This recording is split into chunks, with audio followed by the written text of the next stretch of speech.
Hello there, everybody. How we doing? Let me know if you can hear me and if the audio sounds good.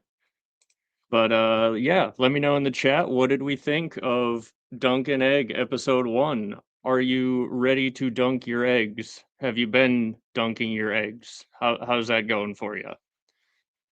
Thank you, thank you. Yeah, I was a little inspired by Lionel Baratheon to make a tinfoil and antler crown here, so got that going for me today. But yeah, yeah. Audio sounds good. Good to know. Thank you. Thank you. Thank you. Thank you. Um, yeah, I really liked episode 1. We'll start there. We will start there. I thought I mean, it lived up to my expectations. I I was definitely caught off guard by a certain scene that I'm sure many of you were also caught off guard by very early on. But there is something to be said for putting your most offensive joke first, just to shake out the weak hands, like the people who are going to be uh, upset about it. Let them be upset early. They can get on out of there, um, and then you just go on from there. Yeah. Yep. That. Yep. I mean, I didn't expect it, but I thought it you know it wasn't that funny or necessary, but at the same time I'm not like upset about it. It caught me off guard, but what can you do? So what we're going to be doing today is we're just going to be going through. I've got some slides of all the scenes and such, and we're just going to be talking through it. So yeah, just chatting with you guys, basically giving my takes on the episode. So yeah, any thoughts you guys have, definitely throw them down there in the chat. Uh, I thought that was kind of funny. The guy just messing with Dunk, um, where he was just like, yeah, basically threatening him with like, hey, if you're lying about being a knight, there, bub, we do things to liars around these parts. And then he's just like, nah, just kidding. This ain't the Riverlands. What do you think? What do you think we are around here? Um, but yeah. I did find that one very funny, where there's like the whole area is just on fire, and Dunk's like, What? I'm sorry." And then he just slaps him. It's just like I don't know if that's a reference to like a specific historical event, but you know, it it it could be. I admit I'm not like as in-depthly familiar with the entire history of Dunk and Egg as I am the main series. I have read the book, but I'm not like if that was a reference to a specific thing that we know Dunk and Egg got up to in their past. Uh I don't know exactly what it is. Did Dunk set a major massive fire at some point? But got the tone wrong with Arlen. He's an abuser in the show, but not at all in the books. I mean, he did clout Dunk in the ear, but only when he deserved it. So, that I think it's another one of those things where in the modern day we would probably say that's abusive. At the time though, um at the time it seemed like seemed like that was just the thing to do. But yeah, like um see, I thought it was really good, personally. I would put it in the good camp. Um, I have seen, I'd say I've seen mostly positive reaction with a few mixed reactions. Um, but but yeah, I mean, it is an old expression, but also he did literally hit Dunk. Um, like we know that he did hit him because he hit him at least once when he didn't deserve it, or only once when he didn't deserve it. What don't mean to click that. Let's see here. And yeah, that's kind of the vibe that I remember as well. Is like it definitely could be the case that Arlen was what you would call abusive, but Dunk also seems to have respected the tough love, shall we say. Um, but yeah, yeah. So all right, let's get rolling here with just some of these slides because I did get some screenshots. So the first thing I do want to say, like so many of these scenes are just beautiful. Like the colors, the scenery, right? Like just riding horses through beautiful fields at sunset and sunrise. It's you know, it's a good vibe. It's a vibe. It starts off on a very sad vibe with the horses getting rained on at Sir Arlen's funeral, bowing their heads, paying their respects. Dunk digging a grave, which is, a good way to endear everybody to the character. It is very sad to dig graves. I've never had to dig a grave for a person, but for, pets and things like that, it is a very sad experience. I will say, I don't think I have a screenshot of it, but Dunk could have dug it a little bit deeper. I get I get not going a full 6 feet down because it does take a lot of digging, but at the same time, he put him like a foot under the ground and then just kind of piled the dirt on top. But you know what? Maybe no one taught Dunk how to dig a grave. He learned everything that he learned from Sir Arlen, and maybe Sir Arlen never had to bury anyone. I mean, he knows you bury him. He just doesn't know like how deep it goes. But I thought, it was a really good opening scene, Dunk saying his words for the guy who was basically his adopted dad. Um, very sad. Uh, says that you never hit me other than when I deserved it, and then we get the quick little flashback of all the times he's getting smacked. Um, I thought that was funny. I liked the flashbacks personally. I kind of hope that they do more flashbacks just because without spoilers, like as we go throughout the series, we'll get to see more things if they're willing to do flashbacks, which I think, will be good. Um, but yeah, then we got Dunk pointing his sword around and trying to decide what he's going to do with his life basically, and he's just like, can I be a good city watchman? Let me pretend to tell you to stop that. Hey, knock that off, you. um and you know Dunk would probably be pretty good at being a city watch. That's a reasonable career path for Dunk, I think. I'm gonna have to adjust my tinfoil antlers here. They keep pinching my head. I made this today just for this stream, so I don't know how long I'll be able to wear it. These are real deer antlers, so the weight is there, and this is tinfoil and duct tape, so the structural support is not there. So it's all just kind of pinching my temples, but that's okay. It's not bad yet, but I could see it being a little annoying at some point. Um, so yeah, we got Dunk testing out his sword. Um, and then we've got canonically future Bran watching Dunk take a dump.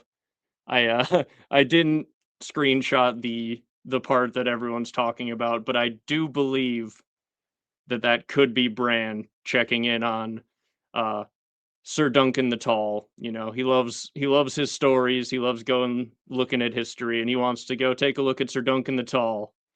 And hops into a bird. He's just like, oh, I wonder what Dunk was up to 90 years ago. And he goes back. He's like, oh, this is you know this is grosser than I expected. But probably not. But whenever you see a bird in the story, just keep in mind it could be Bloodraven, it could be Bran. Just keeping an eye on things.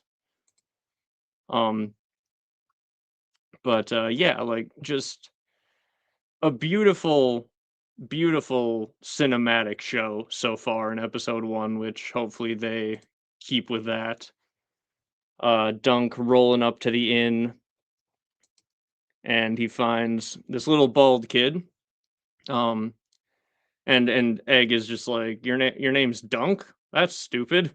And Dunk's like, what's your name? He's like, Egg. It's like, your name's Egg and you're making fun of other people's names, kid? But no, I like both of these actors. I think are doing a very good job.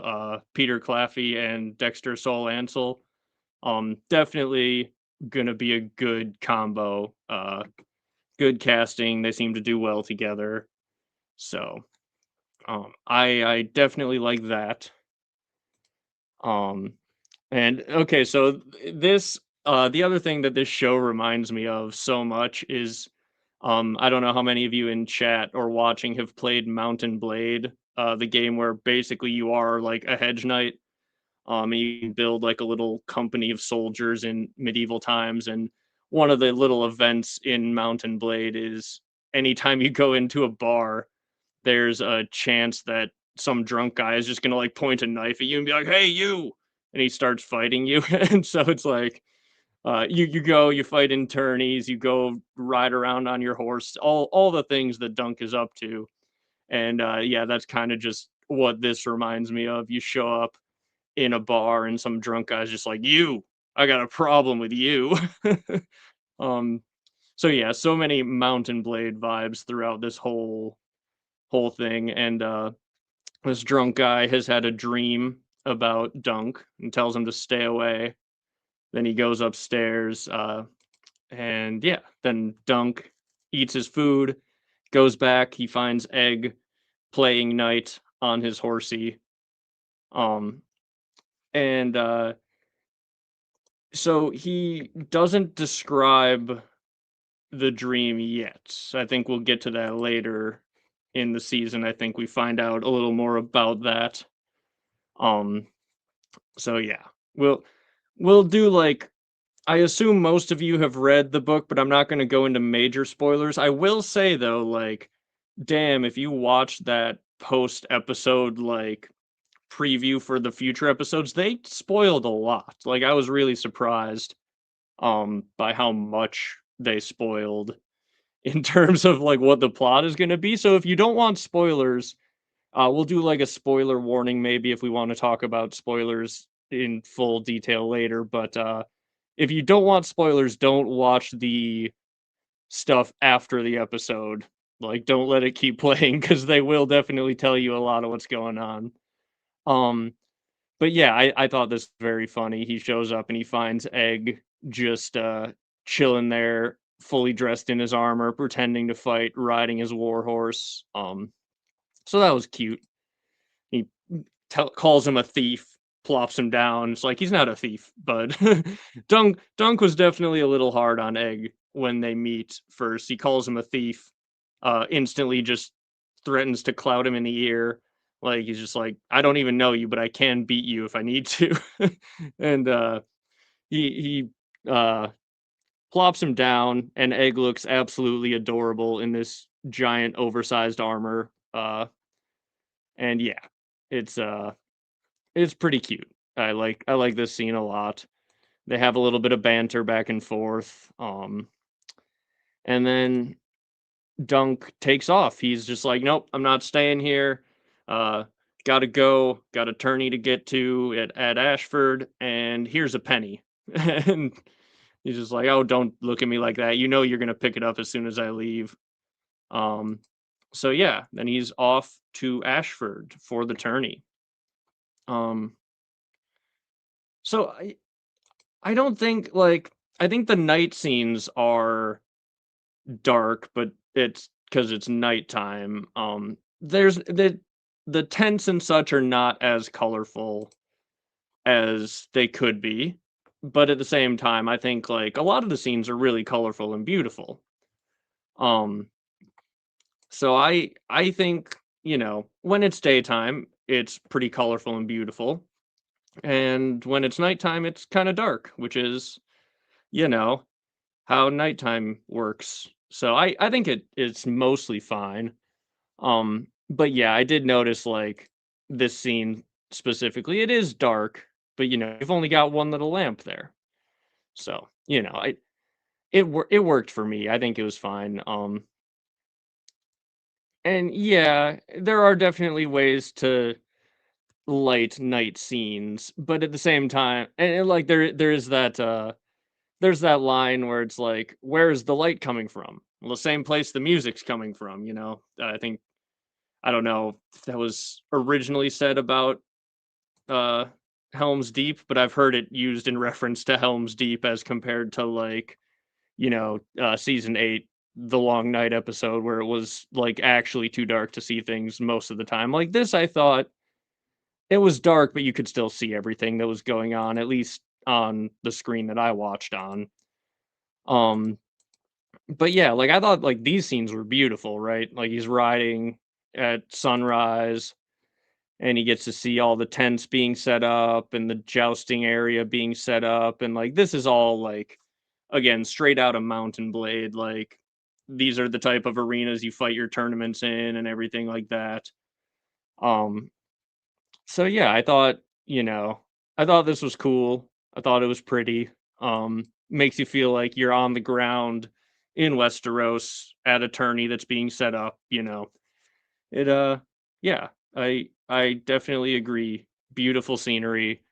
Um and yeah, that was one of the things that I definitely took away was a lot of the scenery was really really cool to see.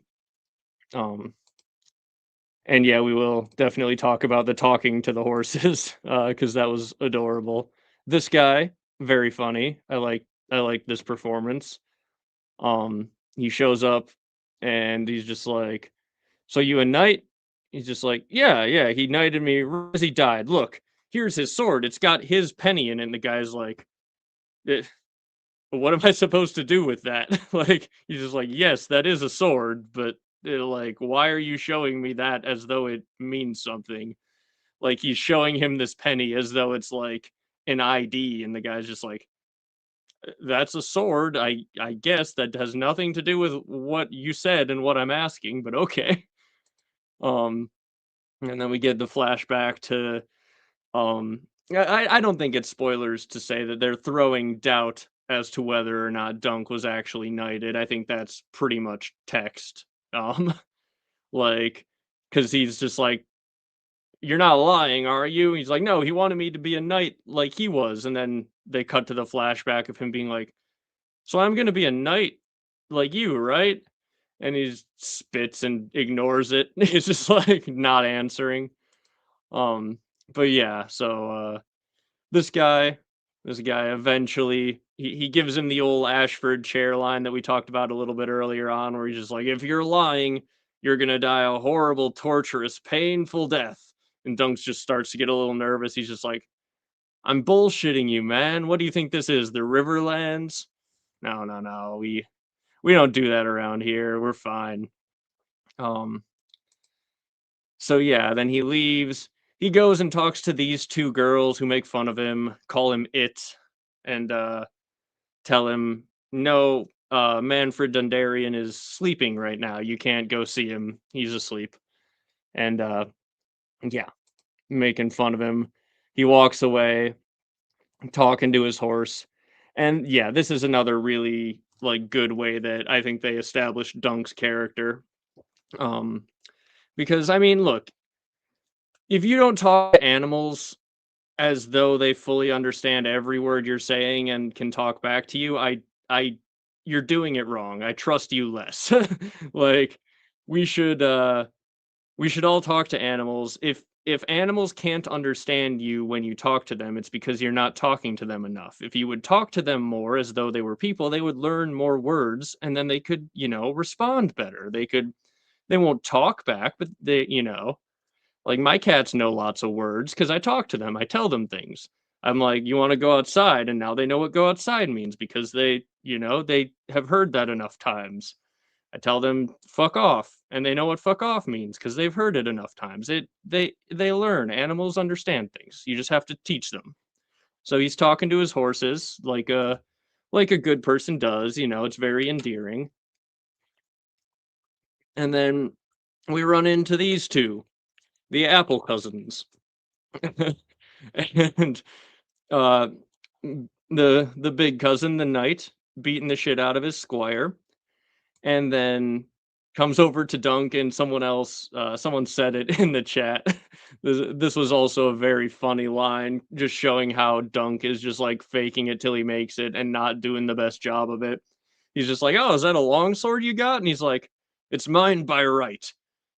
That's an odd thing to say because it's like, Dunk, what are you doing, man? No, no one says that. No one says that unless it's not yours by right. Like that's the only reason you would say that. Um, so yeah. Yeah, I'm wondering that as well, because the actor who plays Dunk is like 6'6", which is pretty tall, but Dunk is supposed to be like 7 feet tall.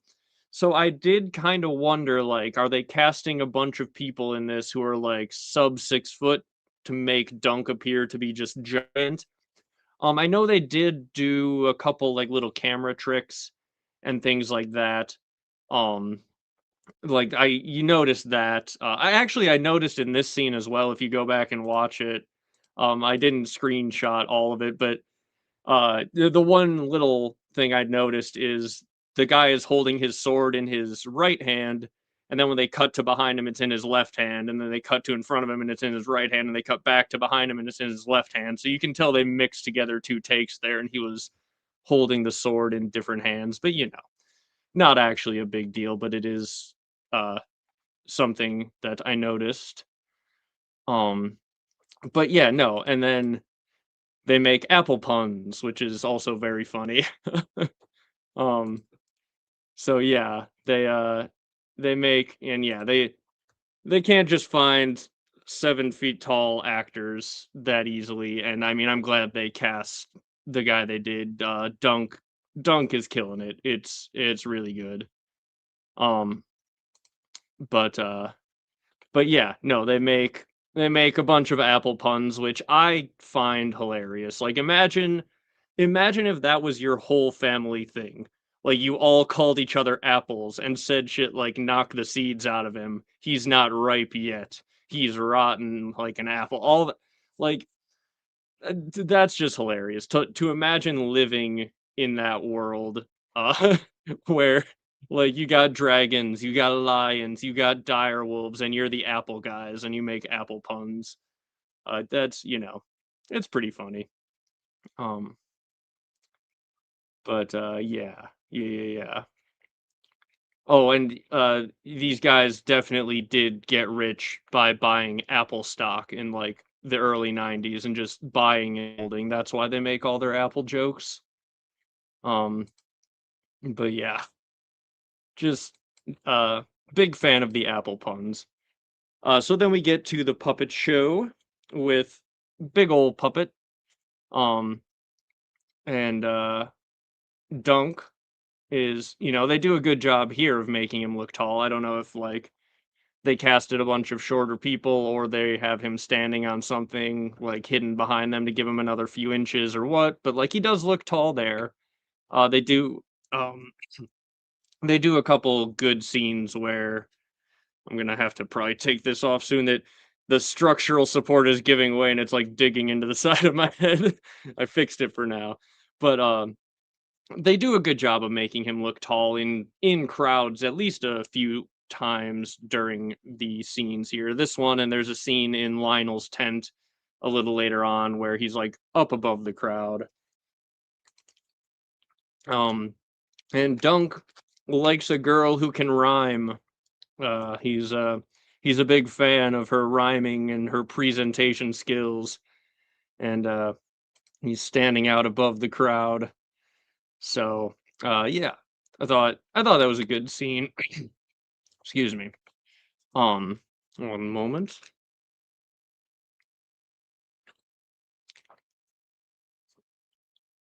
But yeah, he's he is a little bit smitten there by her fancy words and her presentation skills, and probably her face as well. So there you go. Good for you, Dunk. And then this, one of my favorite lines in the episode, absolutely just plastered already. Lionel Baratheon's just like, I've had a profound thought, if any of you care to listen. It's like I'm gonna have to use that at the beginning of my theory videos at this point. I've uh I've got a profound thought for those of you who care to hear it, but I enjoy the Lionel Baratheon energy quite a bit. Um, so yeah, many of these screenshots now are just Lionel Baratheon being awesome. Um, then he calls Dunk over out of the crowd because he's so tall, and he's just like, "So, you here to suck up to me?" Dunk's like, No, I didn't know I was supposed to be doing that." He's just like, "Oh, well, everyone here is either trying to suck up to me or kill me. Are you trying to kill me?" Points a knife at him. He's just like, "No, no, no. I don't know how any of this stuff works, man. I'm poor. I was just hungry. I'm just here for supper. I don't understand power games. I don't understand that I'm supposed to be sucking up to you right now." And Lionel's like, "I respect that actually. I respect that you're just here for supper. That makes sense." Um and yeah, there's a few people who mention the taking away of the actual puppeteering by Tanzel. It could become a thing later on. We'll see how they handle it, I suppose. But yeah, yeah, yeah. Lionel Baratheon's just like, "Look, man, they gave me this cool knife. Why don't you have a cool knife for me?" Dunk's just like, I don't know. I don't know what I'm doing here, man.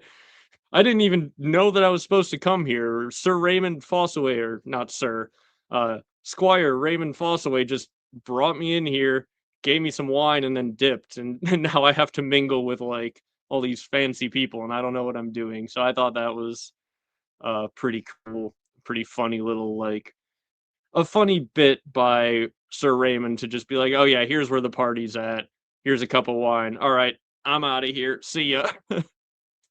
um but yeah, Lionel Baratheon, as it turns out, very much likes Sir Duncan the Tall.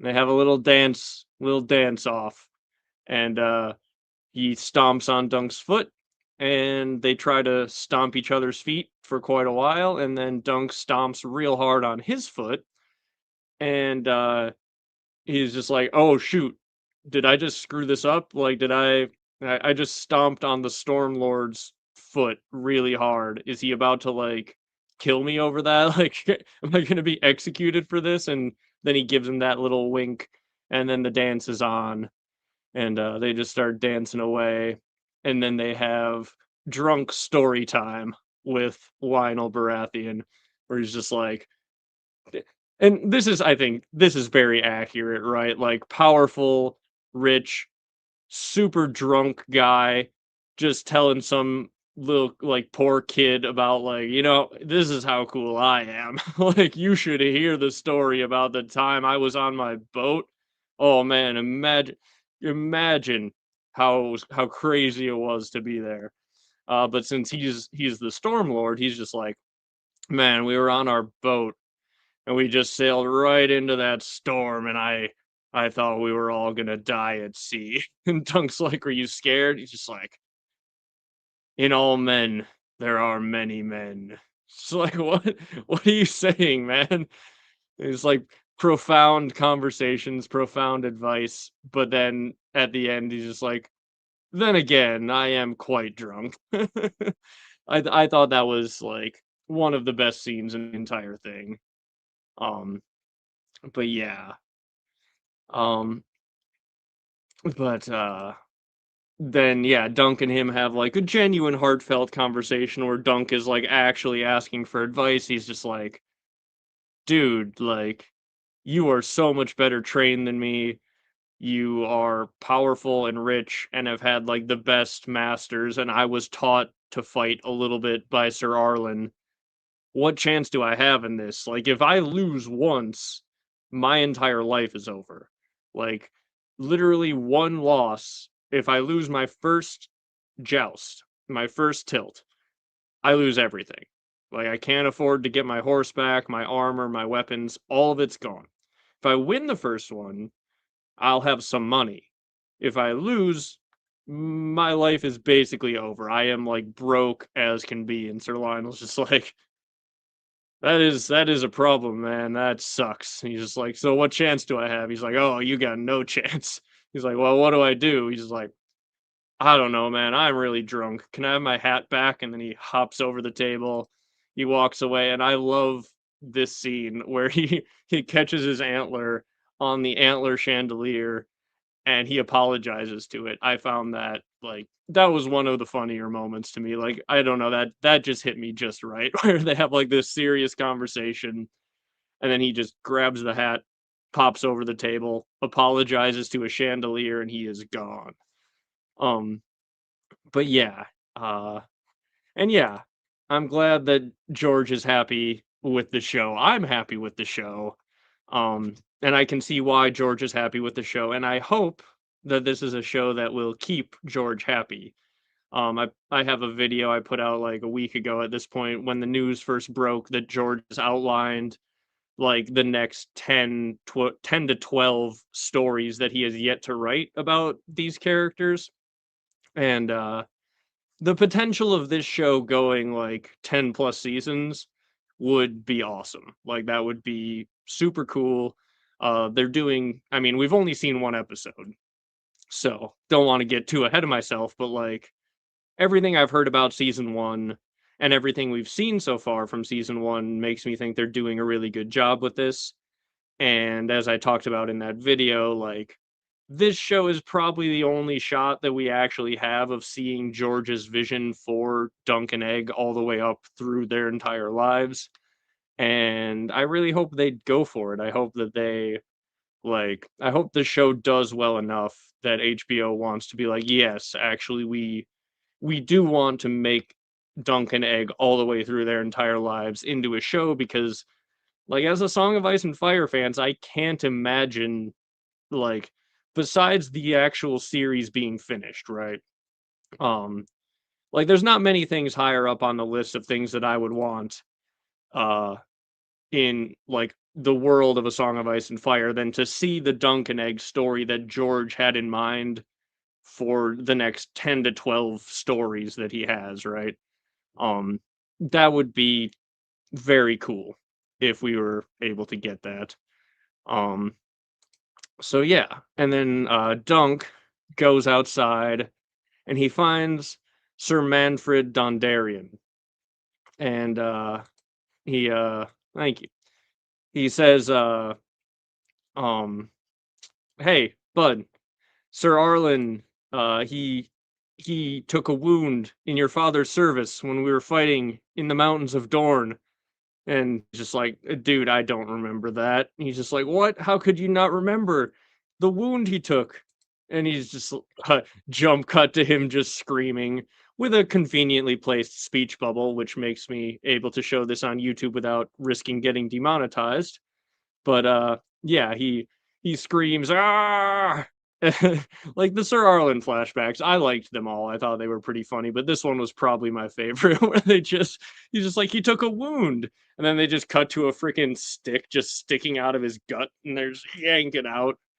I thought that was great. Um but yeah, so this by the way is Sir Manfred Dondarrion. He is the ancestor of Beric Dondarrion. And notably, he's having sex with all the redheads, right? And then they show a scene where they are preparing this particular redhead to be dead, to pretend that she is dead. And this is obviously a cheeky little reference to the fact that several generations later, Beric Dondarrion will make out with a dead Catelyn Stark after she's been dead in a river and resurrect her. I don't know if it's actually a reference to that, but that is kind of a funny little coincidence, if not. Like, it's obviously to show that he is a very um not the most upstanding person and has some interesting kinks. Well, to keep it as YouTube friendly as we can. Um, he's got you know a kink for someone who's going to lay there and pretend to be dead, but I like to think of it as a little joke to be like, well, no, actually, like several generations later, his descendant is going to kiss a dead body of Catelyn Stark. So that's less disturbing to think about. So that's how I'm thinking about it. Thank you, the royal we. Not watching or buying anything that makes George money till Wins comes out. Um, See, I don't think that would help. I like George is not motivated by money at this point, surely, right? Like, there's no world in which George R.R. Martin is sitting there needing money. Um, if his projects all tank, I think that would just, if anything, discourage him. I get where you're coming from if you want to like boycott on principle, but I like it's not gonna help motivate him, you know, like he doesn't need that Winds of Winter money. It's about his legacy at this point. Um, which I do think he cares about, right? Like he does care about the fact that the books are his legacy. And he in that interview, he was talking about how like no, like the idea of giving up on the main series is something that he would never do. He hates that idea. It would make him feel like a failure. But like, and I talked about this a little bit in, I think I talked about it in the video I put out. I'm putting out two videos on the article, that big Hollywood Reporter article. One of them is already out, mostly talking about the Winds of Winter stuff. And then I've got another one that is like half recorded, talking about like the rest of the stuff from the article. So I think it was in the first one where I talked about like honestly like him working on Dunk and Egg at the same time, I don't really even think would slow him down for Wins, because like the nature of writing is like, okay, if you need to work on a Tyrion chapter, but you've got a really good idea that day for a Dunk and Egg story, um, you could just sit there banging your head against the wall and not write a Tyrion chapter that's usable. Um, Whereas like if you got the good idea for the Dunk and Egg story and you write that, you will have made the exact same amount of progress on the Winds of Winter, but we would have another Dunk and Egg story. Like I I just think with the nature of a creative profession like writing, um, like him being distracted by Dunk and Egg is fine in comparison to like him being distracted by like traveling the world, which does seem to genuinely slow everything down. So like I get this sentiment, I really do, but I don't think it would help that. He has brought up money a lot for someone that doesn't care about money, and tanking his other stuff would keep him on the stuff people care about. But like he may have brought up money a lot throughout like the course of his life, I guess, but like he's so rich now that he is resurrecting dire wolves with the spare change he finds in his couch cushions. Like George has so much money that he is never for the rest of his life, he does not need to be motivated on any single level by money. Um so like again, I respect you if you want to say like I am boycotting George's projects until we get Wins out of principle. But like if you think that people should do it because it's going to make Wins come faster, yeah, I think that's probably not true. Um like dude has all the money.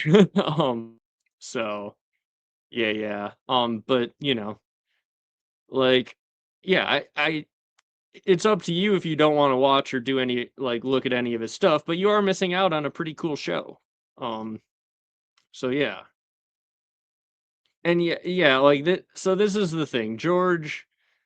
I do think George. I don't think he would avoid writing out of spite, but like I do think the negativity is much more of like a negative factor than a motivating factor. Um, like I am this way with certain types of negativity, right? Like there are times where like someone is being super negative and you're just like I want to prove that person wrong. Rah.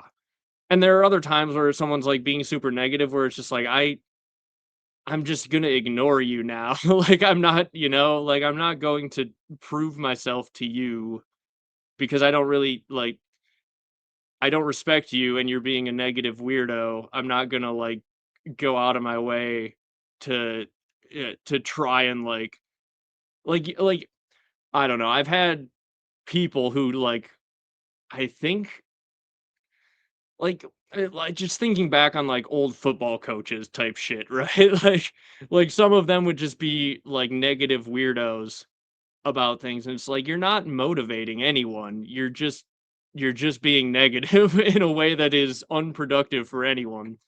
Like I am still going to try to be good at this because I want to be good at it, but you are just annoying me. You're not like doing the prove me wrong then type of motivation that you think you are. And like I think George, um, especially when it comes to something like writing, is probably more negatively affected by the constant negativity than he would be positively. Um, and yeah, I fully get being frustrated and thinking that he's stuck. I think I said this in the part of the video that I put out. Like if you want to say he's stuck, if you want to say he's too distracted, absolutely. The the idea that he doesn't care though is where I don't agree. I think he does care deeply, but he has probably got a bit of that ADD. I do as well. I get it. Um and like yeah, I absolutely also want wins, but like I think things like Dunk and Egg doing well is more of a motivating factor to George. Like I think the fact that the main show was so bad was at the end was a very demotivating factor to George. Um and so the fact that the fact that the end of the main show was bad, I think, was a demotivator to George, and the fact that House of the Dragon makes him feel betrayed, I think, is probably also a bit of a demotivating factor, but not nearly as strong, probably as the main series. And if Dunk and Egg was doing really good, and everything George was hearing was super positive, I think he would write more. Not that I know the guy, but like putting myself in that situation, I feel like I would write more if everyone was like happy about the most recent iteration of the thing based on my world. That's just how I feel about it. Like, but again, I'm not someone who is easily motivated by negativity. I just get annoyed more than motivated by negative people. But again, I don't know George, so I don't know how he reacts to it. But from what I've seen, I would imagine positivity motivates him more. But thank you. Yes, thank you very much, I should say, for all of this support. And yeah, I need to do another video or maybe a live stream on the wall as well because I found some more cool lines that I think foreshadow certain things about the wall that I didn't find when I, put out that video. That was like my first main A Song of Ice and Fire video, and it was years ago at this point. So yeah. Um, but yeah, let's see what else I've missed in the chat here. Um,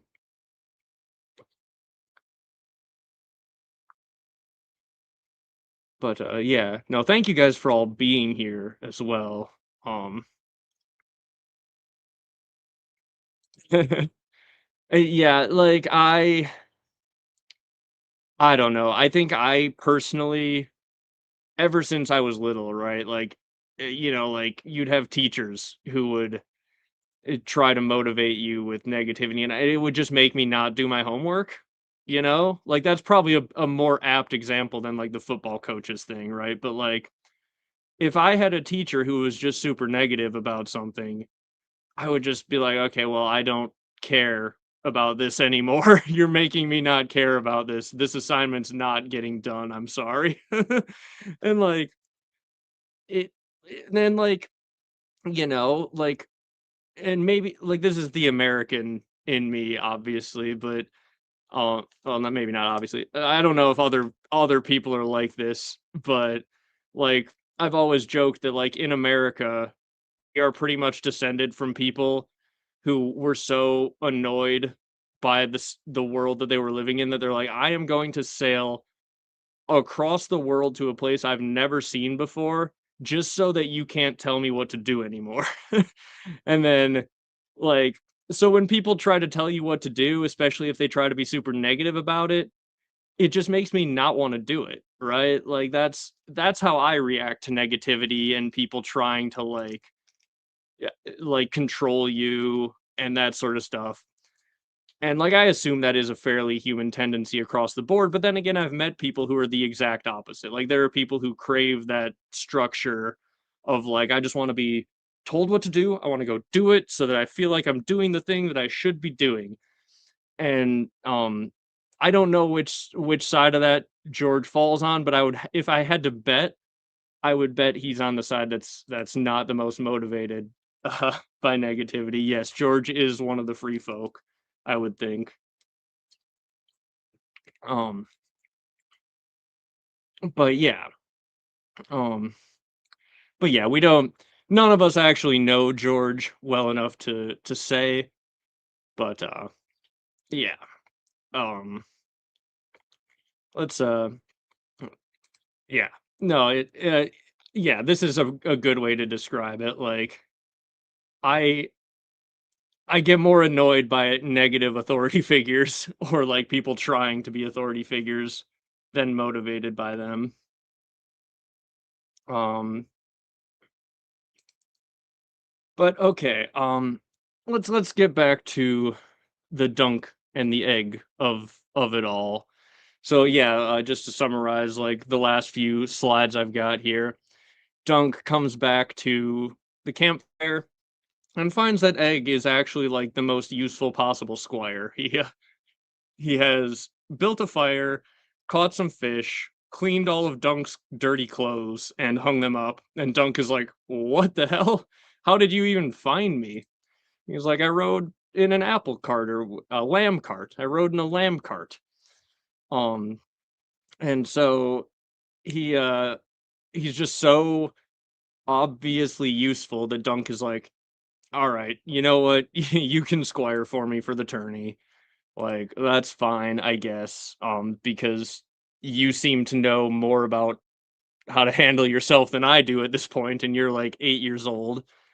So that like, Dunk and Egg have a very funny dynamic. I like, the way that things are going. I like the ending of, uh, this, like I didn't realize they were gonna have, like, so much added after it, so, like, when we were at the end of this scene, like, I'm like, "This has gotta be the end, right?" And I look at how long is left, and it says there's, like, 10 minutes left. I'm like, "What else are they gonna do? This is a perfect ending," and then it instantly cuts to credits, and then I realized, like, oh, they have some, like, post-episode stuff on the runtime there on HBO.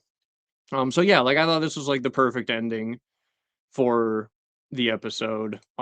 They see the shooting star, and Egg's telling him how it's good luck, and Dunk's telling him to go to bed.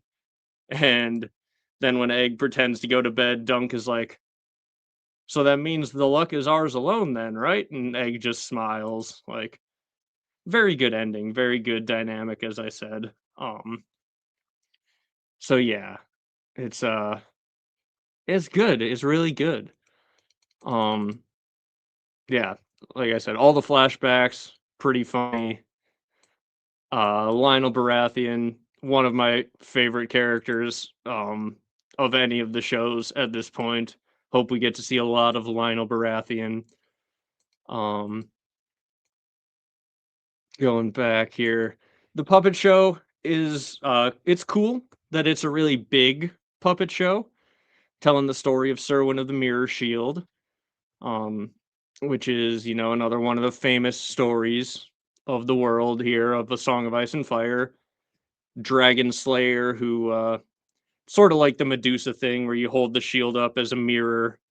Um, but this time it makes the dragon think like, oh, I'm just looking at a tiny little dragon. I'm not looking at a person sneaking up to kill me, and then he kills the dragon. It's cool. Um, oh, yeah, the other thing I was gonna mention, like, there is, there is the fact that this guy, Stefan Fossaway, likes to, like, beat up people in training so that they're weaker, when he has to potentially fight them in the tourney. And it reminded me of like the line in the first season of Game of Thrones where Ned Stark's just like, I don't fight in tourneys. And Jamie's like, why? He's just like, so when I fight a man for real, he doesn't know what I can do. Jamie's like, well said. And it's like, this guy is like the opposite, the least honorable version of that. He's like, I want to fight you before the tourney so I can break your hand so that when I fight you in the tourney, you suck. It's just like, yeah, that guy's an asshole. A rotten apple indeed. Um, it also reminded me of back when I used to wrestle when I was a kid. I had a wrestling tournament at one point where like like before the tournament you would just go spar with random people, and I wrestled against this kid like 3 practice matches, just whatever. And every single time, like as soon as we said go, he just went for a 2 leg takedown like right off the bat. And like I didn't know like who I was going to be wrestling against or anything. But then there's 3 matches of the day, and me and him both won our first 2 matches, so we're fighting for the win of the tournament in our weight class. And in the final match, uh, he just did the exact same thing he did in all 3 of our practice like little sparring matches. So I was instantly able to just like throw my feet back, sprawl, take him down, and I kicked his ass basically because he did the exact same move every single time. So it's like that is a real aspect of like these tournament situations, is like the more people you can fight before the tournament, the better off you are a lot of the time. And that dude was a way better wrestler than me. Like I didn't wrestle very long after that. I stopped wrestling in like middle school or whatever, and he went on to, I think he might have even become a college wrestler eventually. So like he was good. So like he kicked my ass in 3 sparring sessions, but because he did the exact same strategy every single time, by the time we actually got to the real tournament, I was able to win. So like, you know, if you're not an asshole about it, this is a good strategy that Raymond Fossaway's got here. But he's an asshole about it. He's trying to break bones and things like that. So uh rotten apple, rotten apple fella. Um but yeah. No, I don't know, like how are we feeling in chat? Should we should we go into like little minor spoilery territory, or do we have anything else to chat about before we go like chatting spoilers a little bit? Um, I'll give chat a second to catch up and just if you have any more non-spoilery questions, like if you're worried about spoilers and you're gonna want to leave, um, before we start talking, ask your questions now, and if not, then yeah, in about 30 seconds or whatever, we'll go to spoilers.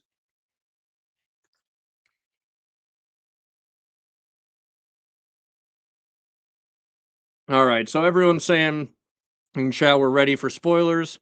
So if you don't want spoilers, we will see you next time. Like and subscribe before you go, all that good stuff. But yeah, okay.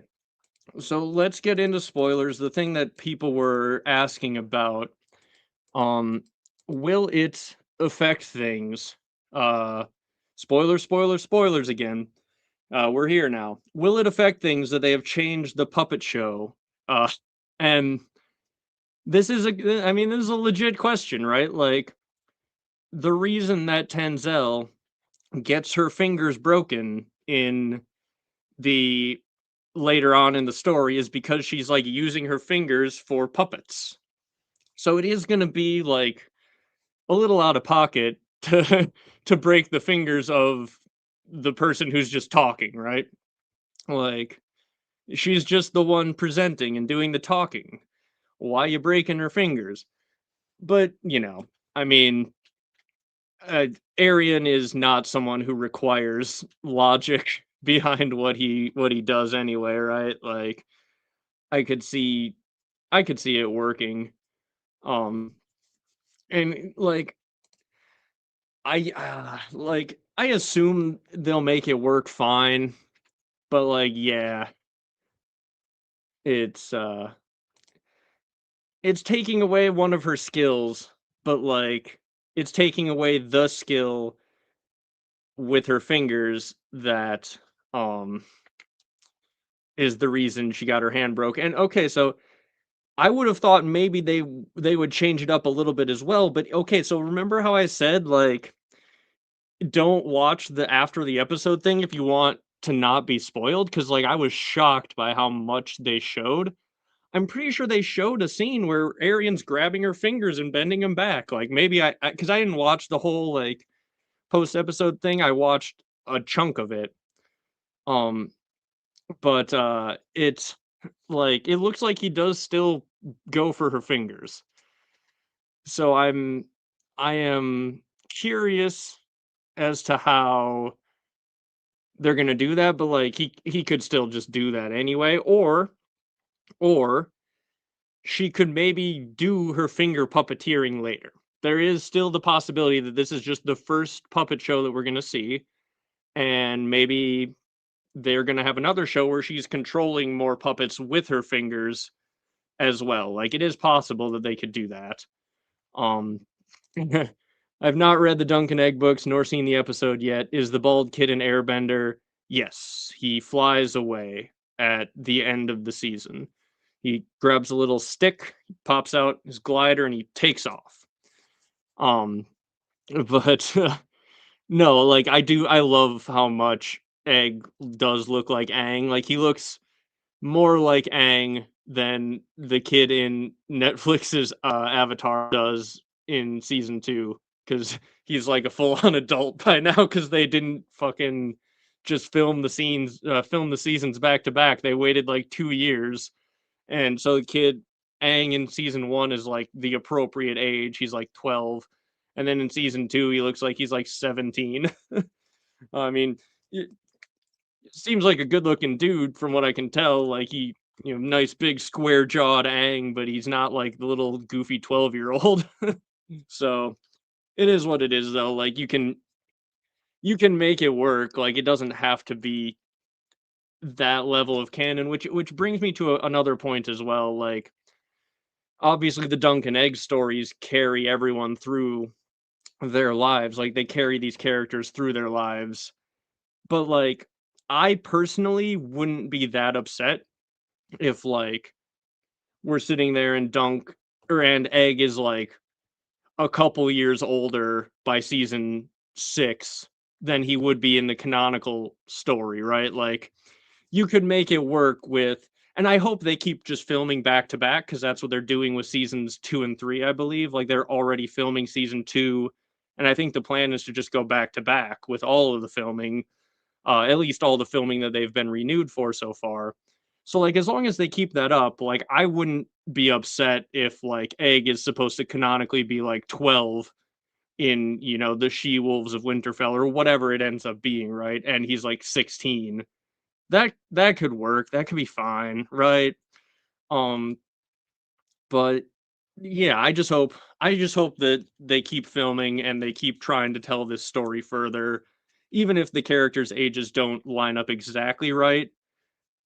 It'll still work, I think. Like it can still work for Avatar as well. I think, you know, it was not ideal to wait multiple years between filming for that. So I hope that Duncan Egg doesn't do that, but yes, they are already filming season 2.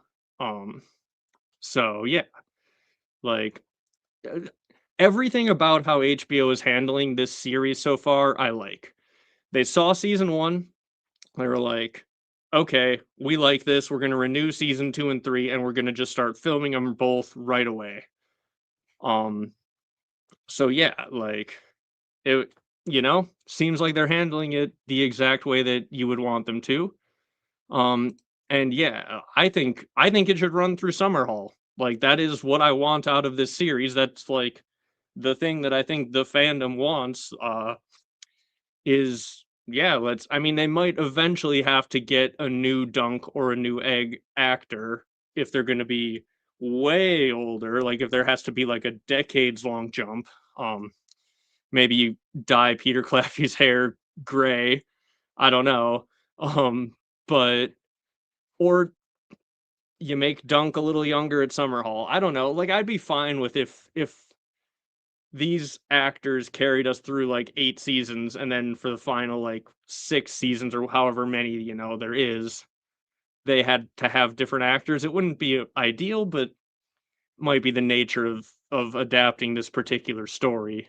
But like, yeah, Summer Hall is the ultimate payoff. Like, it would be awesome to have George outline the story, and then we get to see what George's idea of Summer Hall is.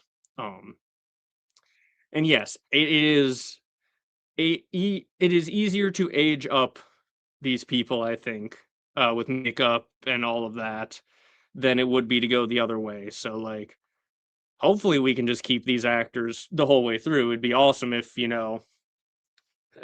the problem is like, if you think they would maybe have to like start doing one every couple years at some point if we want like full on adult Egg and Dunk, but they could do that as well. Like, there's other ways, there's other things they could give us. Like, they're basically, it seems like they're doing a show a year, if not 2 shows a year. Like, this year we've got 2 with Hot D and Dunk and Egg, and it seems like this one's gonna run a season per year, feels like what the plan is. So if they do that for 8 years, and then they had to take like a 2-year break, and we got, the Aegon movie or whatever in one of those off years, and then we get a Robert's Rebellion series that could go for a year or 2, and then we come back and hammer adult Dunk and Egg for a few seasons, and then there are ways that they could do it. But yeah, it's it would be really cool. It would be really cool if we get to see, yeah, if we get to see what actually happens at Summer Hall. I would be so dang happy, man. Like, and all signs are good with season 1 of this show, so, you know, George giving him outlines, the show looks good. It looks like they're trying to faithfully do what George wants to do. Um, yeah, you never know. And yeah, with our luck, Egg will just age like Jojen's actor, and he'll still look like he's like 12 when he's like 30 or whatever. Um, that would on a funny level, that would be kind of a problem for the series, but whatever. Um, but yeah, no, like, I'm a big fan of the casting for the show so far. Um, and yeah, just so that everyone who has maybe joined recently, since we are fluctuating in views, we are in spoilers territory at this point. Um, which I will mention again now because I do want to talk a little bit more. So again, we're in spoiler zone now. If you don't want that, avoid what I'm about to say. Now's your warning. But I also like the way that they are handling Egg. Uh, like him saying "my lord" instead of "milord," which is established in the main series of like lowborn people say "milord," and he says "my lord." Dunk is like, "What are you, an orphan boy?" He's like, "No," and Dunk just thinks he's lying. Like, Dunk's just like, "No, no, you are. You just don't want to admit it." Um, and he asks Dunk, "Are you an orphan boy?" And Dunk's like, "I was." So like he changes the subject quickly. Um, he knows how to do all of this stuff because he's obviously well trained. And of course, we see his brother here in the inn, but they don't give away that it's Egg's brother. But he talks about the dream that he has. Um, and yeah, we talked about this a little at the beginning, but it was a bold move. And I said, like, I I didn't we didn't need to see it, but it didn't really bother me. It caught me really off guard, and I knew a lot of people would be upset about it. But it is, as I said in the beginning, there's something to be said for just putting your grossest, most offensive joke first. And just letting people who are gonna get mad early and just leave. Um, but yeah. I'm glad I wasn't, like, sitting down with a nice meal to enjoy this episode or anything like that. And obviously, fire cannot kill a dragon, so Egg's head cannot get sunburned on his very shiny little head. But no, yeah, he does make a hat at one point. And then when Danny is, like, burning up in the book, she also tries to make a hat. So yeah. Um And yeah, I imagine we're gonna get I didn't watch the full, like, preview, as I said. I realized I'm like, "They're spoiling a lot here," and I didn't watch the whole thing. I was just like I got, like, partway through, and I was just shocked by how much of the plot they were showing us. Um, but yeah, I would imagine they're gonna be referencing the Blackfire rebellions. And, like, that's the other thing, right? So, this entire show is from the POV of Dunk. They've said that, they're gonna stick to that. Dunk is going to be the only POV for this show. So another thing that could be cool if they did need to take like breaks to let the actors age up at some point or whatever is like, man, like if this show does well enough, a truly focused Blackfire Rebellion show is definitely something that could be on like alternate years, right? Like they make one season for each Blackfire Rebellion or something like that. That's another several years worth of prequels. And I I like to um talk about it, but like HBO just keep pumping out good prequels for another decade, maybe a little more, and you're in reboot territory for Game of Thrones, and hopefully George has another book or more out by then, and you can just reboot Thrones and you can do it right. And if it starts 12 or so years from now, by the time you are at the point where it matters, George will have either finished or we will know he's never going to. And you'll have all of the material you're ever going to have. You can get all the notes from George, and you can not stop adapting the book after the Red Wedding. Because like that is the thing. People talk about how they ran out of books, and they didn't even adapt the fourth and fifth book. They didn't really commit to adapting all of the back half of the series. Um, so like reboot and do it right, and then do your sequels after that. That's been my plan the entire time. Uh, my like manifesting what HBO should do, and yeah, it is. It is basically, if I recall correctly, basically a sombrero made of straw. Yeah, pretty much. Um, let's see. Yeah, Dunk going rage mode is yeah, like sometimes someone does something that just makes you see red, and Dunk is one of those people who sees red and yeah, goes for it. Um, but see, like I agree in general. Um, but if ever, if ever there was a series to reboot, it is a reboot of Game of Thrones that is committed to the bit of actually finishing the series correctly and like showing us the magic side of things and showing us the back half of the books, understanding what and cuz like on some level, like Dance came out like right when the show was kicking off. Like D&D very clearly only signed up to adapt the first several books. Um and they weren't as interested in doing the rest of it.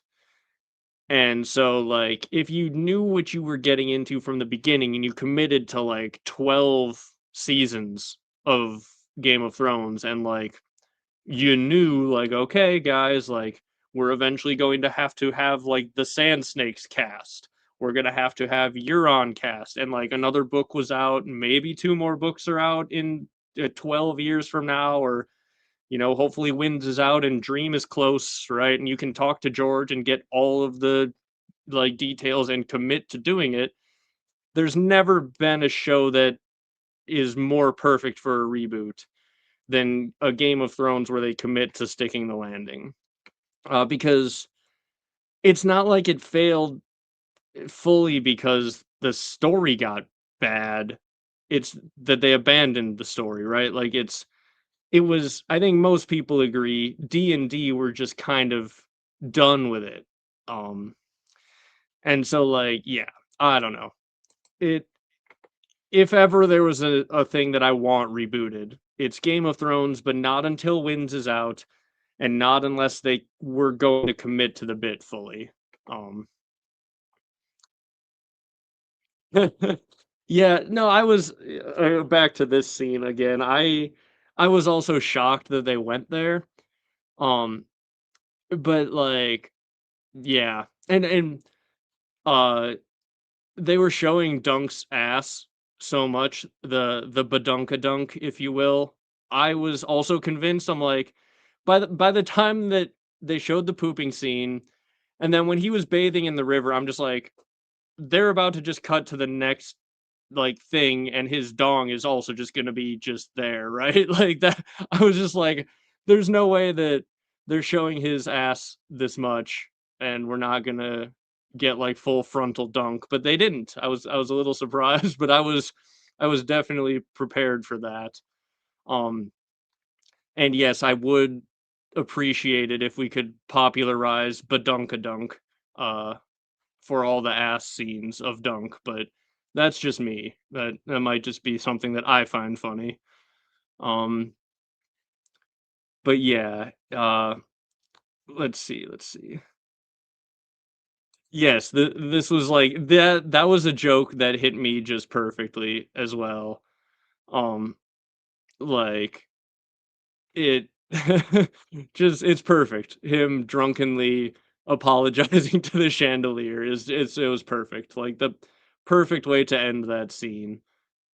Um it was a good question. I don't know. That is some dark metal. It could just be the lighting, but that is definitely like he's a Targaryen and it's got that look. Um and yes, I think George did specifically be like, "Do we need the shit?" And Ira's just like, "Yeah, yeah, kind of." Um in like the immediate post episode Alt Shift X or Alt Shift X was like talking about like the symbolism of like Dunk kind of just taking a shit on like especially as like the theme song starts to swell and then you just cut to it and it's like showing that like no this show is different. We're kind of taking a shit on that idea of like this is not going to be the same thing that you're used to and it's I said I made the joke in the chat. The curtains are blue and the diarrhea is brown. Like there is a lot of symbolism in Dunk taking a dump, but half joking. But like I'm sure there is some symbolism there. And yeah, there wasn't, but like, um, you know, yeah, it's some of it was funny. I agree that the projectile diarrhea scene wasn't that funny, but like some of it was pretty funny. Um, so I don't know. Like I understand why they're making it um more body or whatever you want to call it, right? Like it's yeah. Like it fits the tone of the world, right? Like Dunk does take baths and he does have to poop. Um, oh, yes. I I am excited for future seasons of this when we get to see more of Bloodraven, because I imagine it's going to be him doing a lot of the manipulating. I did make the joke that the bird that looks down judgingly at Dunk. Here, I'll find it. Cause here, you look at this bird. He like gives him a little side eye. I did make the joke that this is Bran going back and looking at one of his people he likes to hear stories about, Duncan the Tall, and he just pops back in time and looks through a bird and sees him just taking a big old shit. Like, um, I did find that very funny. Um, and yeah. Hey, Quinn. Nice to see you in chat. Yeah, Dunk is, foreshadowing Danny clearly, and he's deciding that he needs to embrace fire and blood. It's what you do.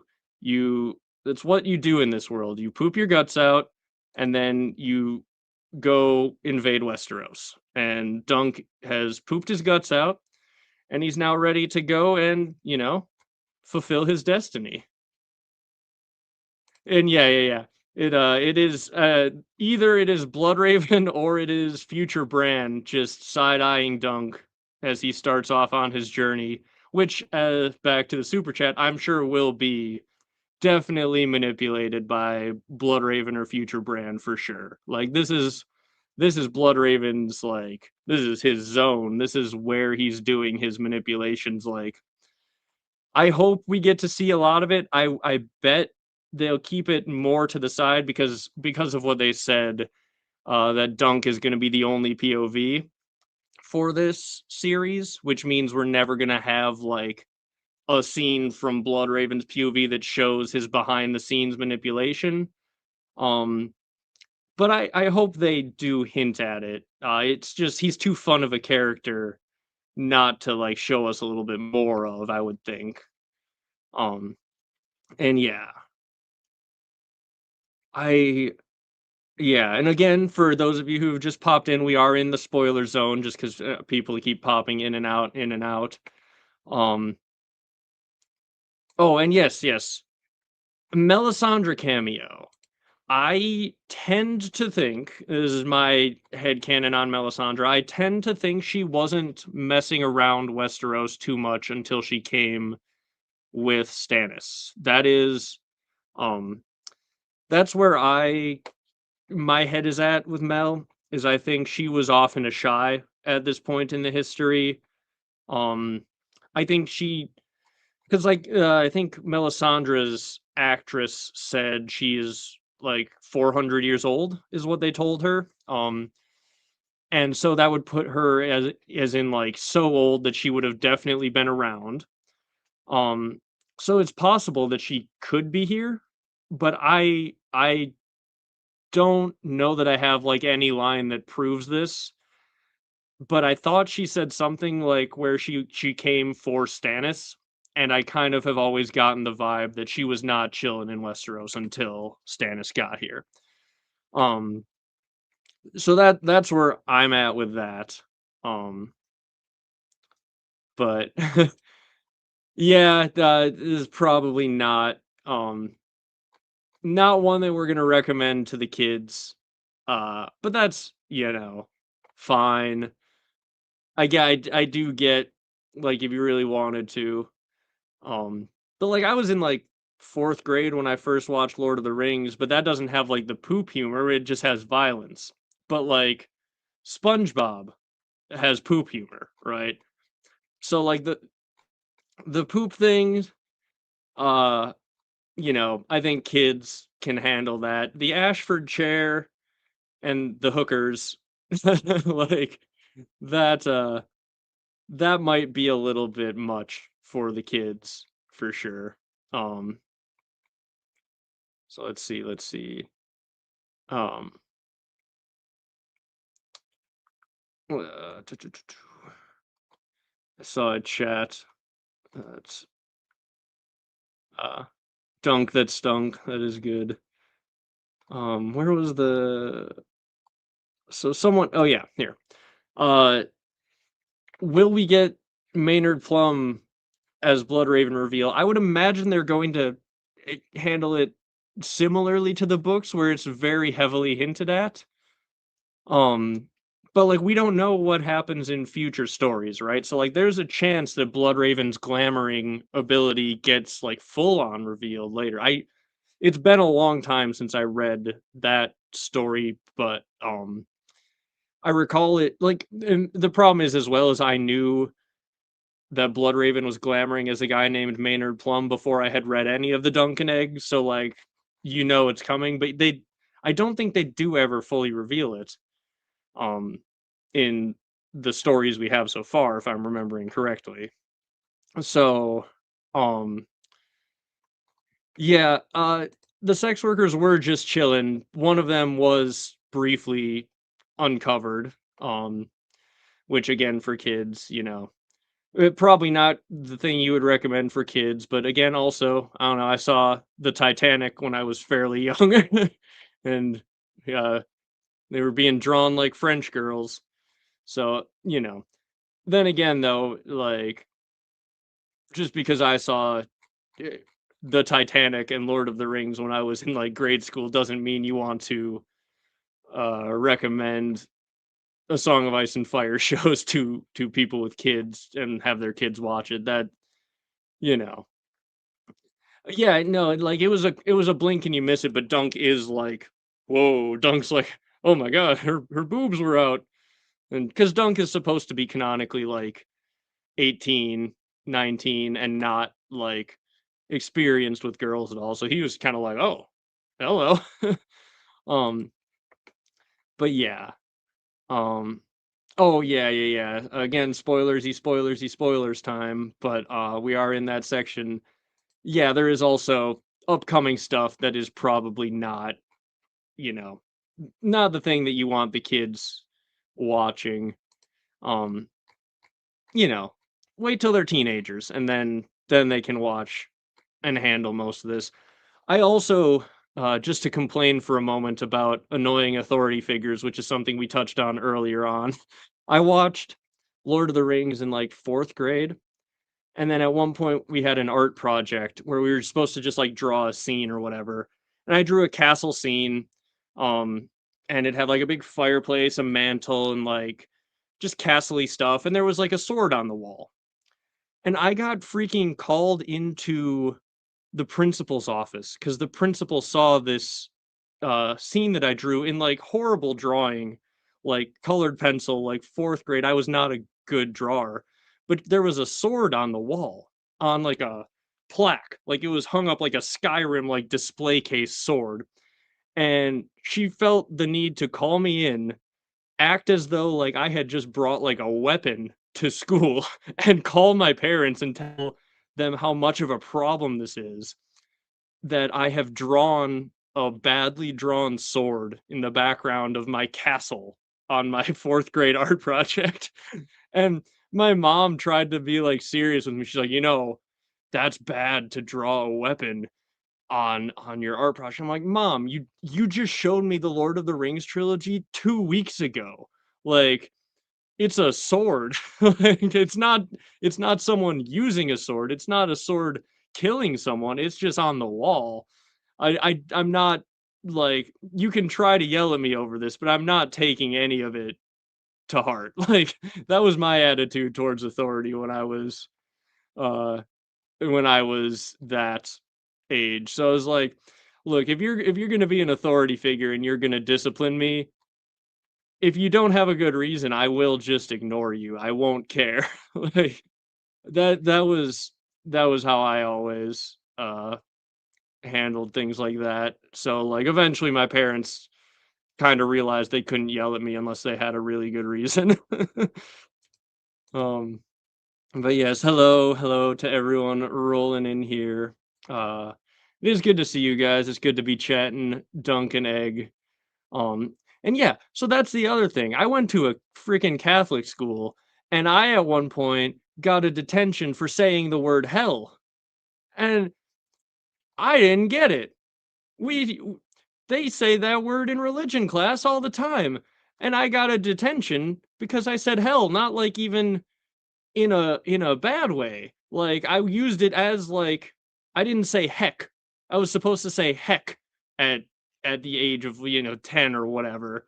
And that was another one where my mom is like, "You gotta watch your mouth." I'm like, "They and they have it in the book. They're the ones who read the Bible to us, and they have it in the book." I yeah. Uh, Speaking of clouts in the ear when you don't deserve it, man, I don't know. The the Bible has a lot of that stuff. So, I don't know. I don't know. God mauls kids with bears if they make fun of a guy for being bald in the Bible. Like, I don't know. There's lots of the Bible is like on a level with A Song of Ice and Fire. It's just not visually on the screen. It's fine.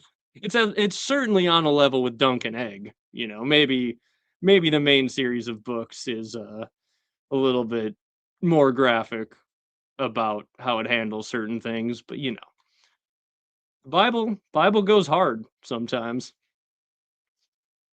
Um, yeah, the Ashford chair, the old Ashford chair. Um, let's see.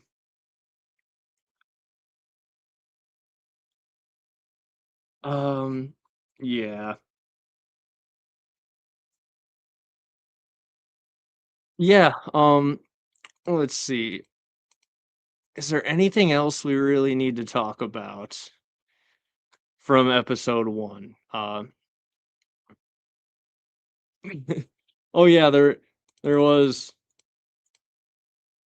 uh this this reminds me of this scene. What do they do with heretics anyway? Well, they burn them. Oh, okay. Yeah, we'll burn you. Just like, yeah. Uh this is uh this is a image. I'm gonna get so much good use out of Lionel Baratheon with speech bubbles. Like, it's gonna be great. He is comedy gold, and I love him, and he is my hero. And you see where Bobby B gets it, right? Like, Bobby B and Renly, right? I mean, he he's passing down them good genes to the Baratheons. I mean, look at this. Hold on, where is it? Look at this wink here, this man, that guy. I mean, Renly has gotten a lot of good out of this guy, as has Bobby B. Um, the Baratheons are badasses, man. Like, also like, again, much like Bobby B with some of his not in book scenes, like the war stories and all that, right? Like, even more badass on screen than in the books. Badass overall, but like more so, I think, even on screen. Yeah, yeah, yeah. Yeah, I think they were Lionel is a bi king, right? He's bisexual icon Lionel Baratheon, right? Like, I that's the vibe I got. Um, but like, that wink doesn't say like that wink doesn't say I don't want to fuck you, right? And Dunk is our classic himbo representation in A Song of Ice and Fire. Finally got some classic himbo vibes from Dunk. Yeah, the foot stomping dance was very cool. Like, the the trolling of, like, I'm gonna stomp on your foot, avoid me, and just starts stomping on him, and then Dunk stomps him back, and then Dunk has some life flash before his eyes because he's like, "Oh shoot, am I about to freaking be executed for this?" It's great. It's great. Um, and yeah, like Bobby B, if he didn't have to rebel and become a depressed king, he would just be drinking and having profound thoughts if anyone cares to hear them. Yeah, I didn't even. Yeah, I mean, he does a little bit have the broccoli haircut going on a little bit. Is he gonna be Gen Z icon Lionel Baratheon? I mean, I'm for it.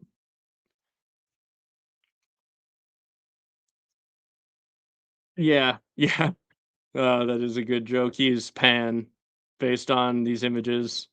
Definitely Pan right there. Um,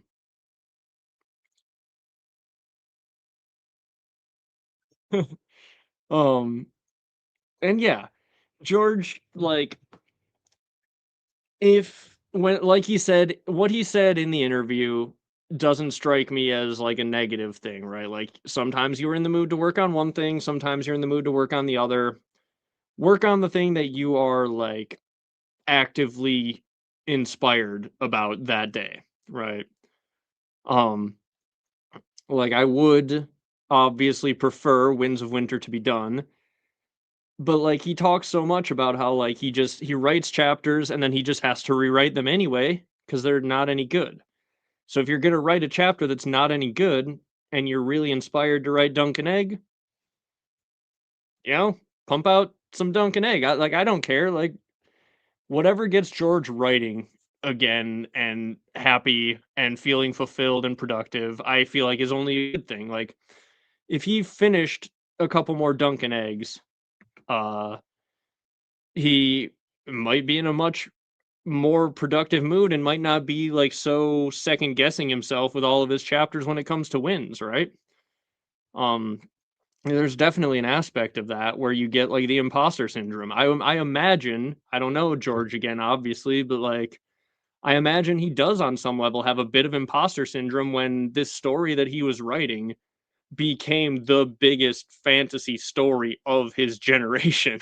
Like, it's different writing Tyrion Lannister when he's the cool little dwarf that you thought of in your head, and you're writing the first book of your series, compared to now you're writing Tyrion freaking Lannister, the Tyrion Lannister. There's so many expectations now. Like, it'd be easy to see how you get imposter syndrome and you think, no, this isn't good enough. I need to do it again. And, like, if he got a few good Dunkin' eggs out and people really liked him, he might, kick a little bit of that and write a Tyrion chapter that sticks, or whoever else, right? All these characters have grown larger than life. Um, and I imagine that makes it harder to write new things that they do once they're so well known. But that's just me. Again, I don't know what George is going through on that, but that is kind of a thought that I've had. Um, yeah. I mean, there there could be some Zoomers in Westeros. There's got to be some fun Zoomer memes like some of the young kids in Westeros could get into. So I have a video coming out soon about this. The second video about that article is going to touch on the Arya story. I will make the case in that video that rather than Arya going west of Westeros, and I get it. I get why they want to do Arya because it's got the fan, like the casual fan draw of like, hey, this is Maisie Williams as Arya Stark again, and Maisie Williams was a really good Arya Stark. Um, they show us her sailing west of Westeros, but I would prefer an Alyssa Farman show because you get to start her off with stealing the dragon eggs that eventually become Dany's eggs, selling them to the Sea Lord of Bravo. So you get like the early setup of Targaryen uh, intrigue, what have you, in Westeros, and then she leaves. You get to see Bravos for a few episodes, and then she goes off on the adventures. And uh, we don't have to have sequels to that version of Game of Thrones is ending. And George basically seems to be on the same page. He doesn't want to further canonize the controversial ending to Thrones, which is what he said in the interview, and I fully agree with that. Um, so yeah, Alyssa Farman can do everything Arya could do, but I think would have a cooler beginning to the story because rather than already being sailing, we get to see her stealing dragon eggs from the Targaryens, um, and all of that. And yeah, it would also connect to the Sea Snake potential animated series that there would be. And so this is the other thing that I bring up in the video. This is the part that I've already recorded is the Arya sequel chat. Um, if it is too expensive, because the way the article phrased it is they're thinking about what if they set it in Essos with Arya. Um, because again, they don't want to do it in Westeros to avoid further canonizing freaking Bronn as Lord of the Reach and stuff like that. And so it it would be potentially now instead of the Jon Snow sequel, it could be set in Essos with Arya sailing around. And my thought is, okay, if sea snakes voyages are too, because this is what they apparently said was that it was too expensive to build all of the different sets for the sea snakes voyages when they would have to build the big set and then he would be there and then gone. And so it'd be kind of a waste to spend all the money building tons of sets to just sail all over Essos. And I get that. But then why would you have Arya Stark sailing all over Essos? You know, like if it's too expensive to build the live action sets for Corlys Velaryon, which would be a superior show to Arya sailing around Essos, like I don't know. If you were gonna build sets of Essos and sail around them, I would prefer Corlys Velaryon just be live action. Or as I said, an Alyssa Farman show. Either one of those I think would be better than an Arya sequel. Yeah, I think Alyssa would be cool. And yeah, yeah, I hope they don't do any sequels. If you were to like gun to my head, force me to pick a sequel for them to do, it would be Arya sailing around west of Westeros and seeing what's out there. But I hope I hope we don't get any sequels. I've talked about that earlier in the stream, and I'll have a video coming out soon about it, so you can like and subscribe for that. Um, but yeah. And yeah, it should also be noted all of these projects are in like early development at this point.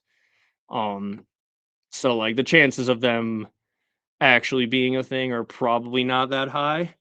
Something will happen. Like they're gonna make something. We're pretty much it seems like gonna be getting Westeros content every year now.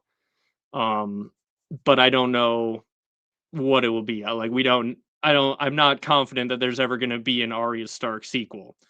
I'm not that confident that there's going to be a Corlys Velaryon show yet. They're not far enough in development where we can be confident about any of that. It's like the Jon Snow show was in early development, and it's not going to happen. Um, someone, where was it? Someone, I thought I saw a comment flash by. Um, Bravos Parks and Rec. That would be kind of funny. Like the people who have to the people who have to like build the lemon tree enclosure in Bravos. That would be funny. um yeah, here we go. An office the office type show about Ibonese whalers. um this is funny to me because I recently, and I don't even know yet how much I'm going to use them in videos, but I did recently feel inspired and I made a bunch of little images for my little speech bubbles that are Game of Thrones characters overlaid over Jim as he's like in the break room talking directly to the camera, and you can like see Stanley working in the back, but instead of Jim, it's like Walder Frey talking to the camera, and it's Robb Stark talking to the camera, and it's Daenerys. Um, so I have those in my back pocket. Expect at some point in a future video you're gonna get like an office joke where it's just Walder Frey in the break room talking directly to the camera, saying something goofy in a speech bubble. Um, but yeah. River Monsters of River Run. Yeah, it's just a fishing show set at River Run. And it's just like a bunch of poachers trying to like catch big fish and avoid getting caught by the Tullys, like fishing on their land and stuff. Oh, swamp people in the neck. They're just shoot it, Shoot it, Elizabeth! Shoot it! And there's just lizard lions popping up out of the swamp, and they're Howland Reed with his shotgun and all that stuff, making poison darts, firing them at Iron Islanders. That I would go for swamp men in the neck for sure. Um yeah, yeah. River monsters on the Red Fork.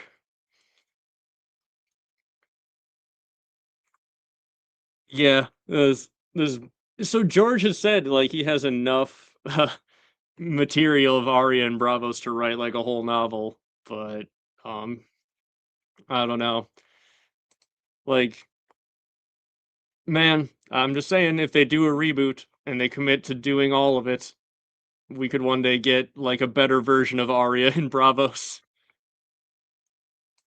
I think lizard lions are mostly alligator looking things. Um but I don't know for sure. They could be like Komodo dragon type things as well, but they look lizardy, right? And yeah, I would imagine they're pretty much the North's version of Cajuns at the very least. Yeah, they're swamp people. What do you want from them? That's makes sense. Um, yeah, they all they all spend their times boating around the swamp and rooting for the LSU Tigers. That's what they do. And yeah, it seems like they're basically alligators with like a little neck frill. That's right. Um, all right. Well, I think we have mostly talked. Yeah, it is Duck Dynasty in the neck. I think we have mostly talked about everything I've got for episode one. Um, alligators are friend, just big frogs with teeth, basically. As long as you don't get in their way, right? As long as you don't get in their way. There, I recently played the backyard football game that they re-released, and Brett Favre in that game, whenever he would make a tackle, he would say, "It's just like wrestling gators back home." Uh, that was always funny. And then they replaced Brett Favre in the backyard football game, either because they couldn't get the rights to it, or because he stole that money to build a volleyball court, allegedly. So uh, they replaced him with a different character, but he has all of Brett's same voice lines, so he still talks about wrestling gators back home. Um, so that is good. And I honestly haven't even considered it. I don't know. I I don't know. We're fully in spoiler section, so if you guys want to make your guesses in the chat about where you think episode 2 will end, I honestly haven't thought about it. It's yeah, I don't know. I don't know. Um that was one of the biggest questions I had, right? Is like what are they going to pick as their different stopping points for this? I imagine they don't know that we're going to get the egg reveal yet. I would imagine they might save that a little longer. I'm trying to remember again, I it has been a little bit since I read the book or listened to it, I should say. I did listen to it again like a couple months ago. Um just to refresh myself. But the other thing I didn't want to, I did this with House of the Dragon as well. I didn't want to go like read the source material like a week before the show dropped because then I would just be annoyed by any little changes to it. Um, which would just make it not as fun to me. But if like from what I've seen, this one looks like they're being really faithful to it, so it probably wouldn't have uh made me annoyed. So maybe I will go back through and try to like think through like, okay, I wonder where they're gonna end each of these. Um and yeah, the preview showed that that's Tenzel getting attacked. But um I don't know. It seems like the preview showed unless like maybe after because the preview showed a bunch of stuff from like the whole season, which I was surprised they showed that much. Um but yeah, it this does make sense as well. Like we're gonna probably see Arian, um, but yeah, I could see it. Like that would be probably a pretty good like climax to one of the episodes for sure. So yeah, I don't know. Like it depends on how much fluff they're gonna add, because like they're going to add things like the dancing scene, right? Like they're I imagine Dunk's gonna get his shield painted. Like you could see him like triumphantly walking out with his shield and like I don't know, are they gonna watch some jousts? Probably. Like I don't know. I don't know where they're gonna end episode two, but it would make sense uh that he ends up in a cell at the end of one of the episodes for sure. Either two or three.